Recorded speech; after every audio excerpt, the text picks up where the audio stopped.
हरे कृष्णा, जय माता दी। आप सभी का हमारे YouTube चैनल में बहुत बहुत स्वागत है। प्रिय श्रोताओं, आज की इस वीडियो में मैं आपको कलश स्थापना की बहुत ही सरल विधि बताऊंगी। कलश केवल एक पात्र ही नहीं बल्कि उसमें देवी देवताओं और शुभ शक्तियों का वास माना जाता है। और जब हम विधि पूर्वक कलश की स्थापना करते हैं तो उसमें सकारात्मक ऊर्जा का संचार होता है और वो जगह दिव्य आभा से भर जाती है।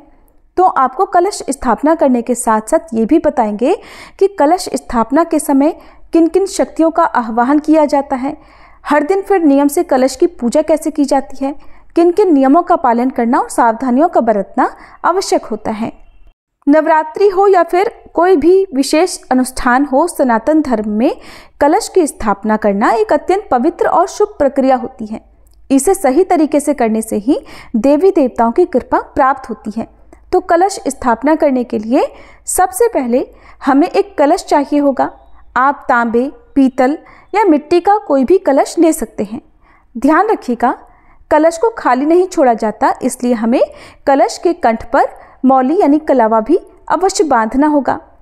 कलावा बांधने के बाद अब हम कलश के ऊपर हल्दी से या कुमकुम से स्वास्तिक का चिन्ह बनाएंगे, जो कि बहुत ही शुभ होता है।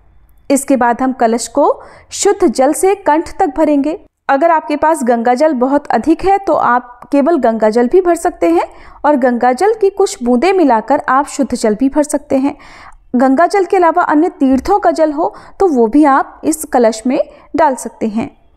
कलश में जल भरने के बाद अब हम उसमें कुछ पवित्र सामग्री डालेंगे, जैसे हल्दी की गांठ, सुपारी, लौंग का जोड़ा, एक हरी इलायची और एक सिक्का। अगर आपके पास चांदी का सिक्का हो तो वो भी आप डाल सकते हैं, ये और अधिक शुभ होता है। अगर आपके पास 5 तरह के रत्न हो तो आप 5 रत्न भी डाल सकते हैं। अब हमें आम के पत्ते लेने हैं। अगर आपके पास आम के पत्ते उपलब्ध ना हो तो आप अशोक के पत्ते भी उपयोग कर सकते हैं, क्योंकि नवरात्रि में 9 दिनों तक कलश की स्थापना होती है। इसलिए आम के जो पत्ते होते हैं वो बहुत ज़्यादा उपयुक्त माने जाते हैं, क्योंकि वो लंबे समय तक ताजे भी बने रहते हैं। अब कलश के ऊपर हमें नारियल रखना होता है। ध्यान रहे कि नारियल सूखा हुआ ना हो, उसमें पानी अवश्य होना चाहिए और नारियल का मुख हमेशा पूजा करने वाले की ओर होना चाहिए। अब हम नारियल को एक लाल कपड़े में लपेटकर मौली से बांध देंगे। अगर लाल कपड़ा ना हो तो आप लाल चुनरी बांध सकते हैं, और अगर नारियल पर लपेटने के लिए लाल कपड़ा या फिर लाल चुनरी भी ना हो तो आप केवल मौली भी बांध सकते हैं। कलश के ऊपर आम या अशोक के पत्ते रखने के बाद एक पूर्ण पात्र भी रखना होता है। तो आप एक कटोरी में, एक या बड़े से पात्र में थोड़े से अनाज भरकर, चाहे तो आप अक्षत रख लें या फिर गेहूं के दाने रख लें, उसके ऊपर ही आपको नारियल रखना होता है। बहुत से लोग तो चौकी पर कलश को ऐसे ही स्थापित कर देते हैं, लेकिन ध्यान रखिएगा कलश के नीचे आप आसन जरूर लगाएं। आसन आप चाहे फूलों का, अक्षत का लगा सकते हैं और अष्टदल कमल भी आप अक्षत से बना सकते हैं। ध्यान रखिएगा कि टूटे हुए चावल आपको पूजा में प्रयोग नहीं करने हैं। अक्षत लेकर आप उन्हें कमल के आकार में रख दीजिए। इससे अष्टदल कमल के ठीक बीचों बीच में आप कलश की स्थापना करें। ध्यान रखिएगा कि नारियल का जो मुख है वो पूजा करने वाले की ओर ही रहे। और नवरात्रि में माता रानी की मूर्तियां चित्र के सीधे हाथ की ओर कलश की स्थापना की जाती है। आपका बायां हाथ होगा और मां का दाहिना हाथ होगा। इस प्रकार से कलश सकारात्मक ऊर्जा को आकर्षित करता है और पूजा भी सफल होती है। अब कलश की स्थापना तो हो गई, कलश की पूजा भी हमें करनी है। तो कलश में विभिन्न देवी देवताओं, सप्त नदियों और पंच तत्वों का वास माना जाता है। जब हम कलश की स्थापना करते हैं तो इन शक्तियों का आह्वान करते हैं। सबसे पहले भगवान विष्णु, जिनकी कृपा से कलश में दिव्यता आती है। देवी लक्ष्मी, जो शुभता और समृद्धि प्रदान करती हैं। देवी दुर्गा, जिनकी शक्ति से घर में सुरक्षा और शक्ति का वास होता है। फिर गंगा, यमुना, सरस्वती, नर्मदा, कावेरी, गोदावरी और कृष्णा नदी, इनका जल पवित्रता का प्रतीक होता है। यदि इन पवित्र नदियों का जल हो तो अच्छी बात है, नहीं तो आप मानसिक रूप से इन पवित्र नदियों का ध्यान भी कलश की स्थापना और पूजा करते समय कर सकते हैं। सभी नवग्रहों का प्रभाव भी होता है कलश में। कलश के अंदर पंच तत्वों का भी वास होता है। पंच तत्व यानी पृथ्वी, जल, अग्नि, वायु और आकाश। अब कलश की पूजा करते समय आपको इस मंत्र को बोलकर आह्वान भी करना है। ओम गंगे च यमुने चैव गोदावरी सरस्वती नर्मदे सिंधु कावेरी जले अस्मिन् सन्निधं कुरु। इससे सभी पवित्र नदियों की ऊर्जा कलश में समाहित हो जाती है। इस प्रकार कलश की स्थापना करने के बाद आपको हर दिन कलश की पूजा भी करनी होती है। हर दिन आप कलश की पूजा कैसे करेंगे ये भी जान लीजिए। तो सबसे पहले स्नान करके स्वयं स्वच्छ होकर साफ स्वच्छ वस्त्र धारण करें, पूजा स्थल को गंगा जल से शुद्ध करें, फिर कलश को दोनों हाथों से स्पर्श कर उसका ध्यान करें। कलश के पास घी या तेल का दीपक जलाएं, धूप जलाकर पूरी जगह को सुगंधित करें और कलश पर पुष्प और अक्षत अर्पित करें।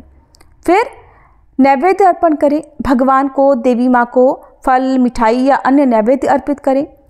यदि नवरात्रि में कलश स्थापित किया है तो रोज माता रानी की आरती करें और ओम ऐं ह्रीं क्लीं चामुंडाय विच्चे मंत्र का जाप करें। कलश में भरे हुए जल को आपको हर दिन हटाना या हिलाना नहीं है। कलश एक बार स्थापित कर लिया जाए तो फिर उसे नवमी या दशमी तिथि को जब कलश विसर्जन होता है तभी हटाना चाहिए। कलश स्थापना के नियम और सावधानियां क्या हैं ये भी जान लीजिए। सबसे पहली बात तो शुभ मुहूर्त में कलश की स्थापना करनी चाहिए। चाहे नवरात्रि हो, गृह प्रवेश हो, विवाह हो या अन्य अनुष्ठान हो, तो विशेष मुहूर्त देखकर ही कलश की स्थापना करना शुभ रहता है। कलश किस जगह पर आपको स्थापित करना है इस बात का भी ध्यान रखना चाहिए, क्योंकि पूजा स्थल में उत्तर पूर्व दिशा सबसे शुभ मानी जाती है। नवरात्रि में माता की मूर्ति के दाहिने हाथ की ओर ही कलश रखना चाहिए। जल शुद्ध होना चाहिए। कलश में जल शुद्ध और ताज़ा होना चाहिए, जिसमें गंगा जल, हल्दी, सुपारी, लौंग, इलायची डालनी चाहिए। नारियल का मुख सही दिशा में हो, यानी पूजा करने वाले की ओर होना चाहिए। आम के पत्ते का प्रयोग करें, क्योंकि आम के पत्ते लंबे समय तक ताजे रहते हैं।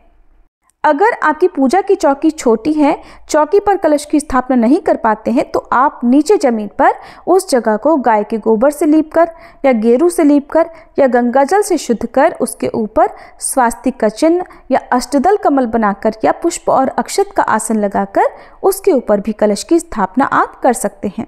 कलश की स्थापना करने के बाद भी आपको कुछ बातों का ध्यान हर दिन रखना होता है, जैसे कलश को कभी अकेला ना छोड़ें। अगर कलश स्थापित किया है तो प्रतिदिन सुबह और शाम की पूजा अवश्य करें और जब पूजा पूरी हो जाए तो उसका विधि पूर्वक विसर्जन भी करना चाहिए। किसी भी प्रकार की अशुद्ध अवस्था में कलश को स्पर्श नहीं करना चाहिए। तामसिक भोजन का सेवन करके, मांस मदिरा का सेवन करके या किसी भी प्रकार की अशुद्ध अवस्था में कलश को स्पर्श या कलश की पूजा नहीं करनी चाहिए।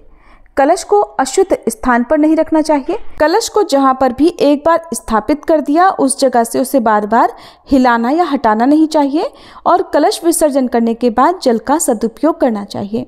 इस प्रकार कलश स्थापना केवल एक धार्मिक क्रिया नहीं बल्कि देवी देवताओं को आमंत्रित करने का एक माध्यम है।